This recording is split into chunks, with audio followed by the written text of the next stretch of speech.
حضرات گرامی، وہ رات آنے والی ہے، وہ بخشش والی رات آنے والی ہے جس کو ہم شب برات کہتے ہیں۔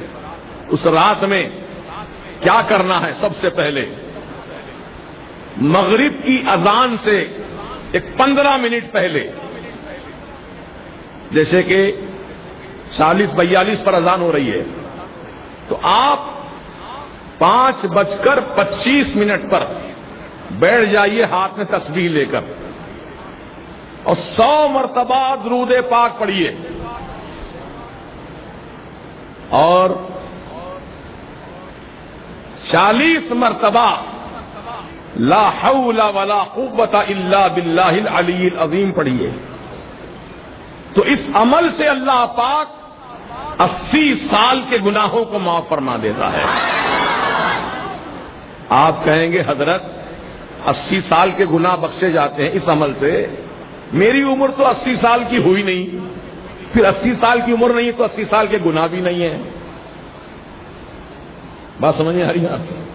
اب آدمی اگر 80 سال کا ہے تو 80 سال کے گناہ بھی ہوں گے اس کے، لیکن جس کی عمر ہی 80 سال نہیں ہے، ابھی تو 10 سال کا ہے، 15 سال کا ہے، 20 سال کا ہے، 25 سال کا ہے، وہ پوچھتا ہے کہ میری نیکیاں تو، میرے گناہ تو اتنے نہیں ہیں، میں تو 25 سال کا ہوں، بھی 80 سال تو اور آگے بہت زیادہ مجھے جینا ہے۔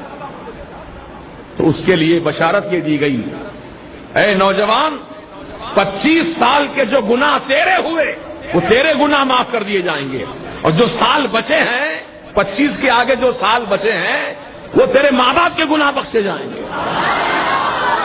سبحان اللہ، یہ ہے اس عمل کی برکت۔ تو آپ یاد رکھیں گے، بھول جائیں گے۔ کب پڑھنا ہے یہ؟ مغرب کی نماز سے پہلے، اذان سے پہلے۔ پھر اس کے بعد نماز مغرب ادا کیجیے،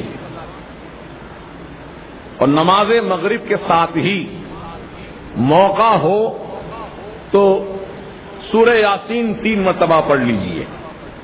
اگر نہیں کچھ تاخیر سے پڑھنے کا ارادہ ہے تو آپ اپنے گھر جائیے اور غسل کیجیے، شب برات میں غسل کیجیے، بڑا مبارک غسل ہے وہ۔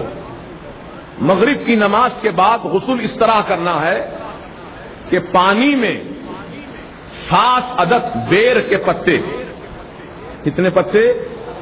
7 عدد بیر کے پتے پانی میں ڈال کر گرم کرو، ہر ایک آدمی کے 7 پتے۔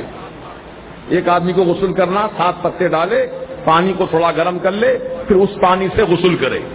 تو اس کا فائدہ یہ ہے کہ اللہ تعالیٰ سال بھر تک اس کو جادو ٹونے سے محفوظ رکھے گا، جادو نہیں ہوگا اس پر۔